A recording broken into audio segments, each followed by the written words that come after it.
রাজ্যের বাকি লোকশিল্পীরা যখন নীরব, তখন স্বপন দত্ত বাউল সরব। তিনি আর.জি. কর হাসপাতালের সামনে প্রতিবাদে সরব হলেন। সেই ছবি ধরা পড়ল আমাদের ক্যামেরায়। আজকে আমি এসেছি আর.জি. কর হাসপাতালে, কলকাতায়, এই শ্যামবাজারের কাছে।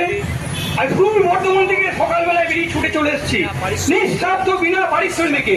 কেন আপনারা জানেন, রাজ্যের 2 লক্ষ যে লোক শিল্পী আছে তার মধ্যে আমি একমাত্র একা নিঃস্বার্থ বিনা পারিশ্রমিকে, কারোর কাছে কিছু না নিয়ে বাল্য বিবাহ বন্ধ, বধূ হত্যা বন্ধ, নারী নির্যাতন, নারী নিগ্রহ বন্ধ, নারীদের অ্যাসিড তেলে পুড়িয়ে মারা, বলাৎকার করে নৃশংসভাবে খুন করার বিরোধিতা করি আমি।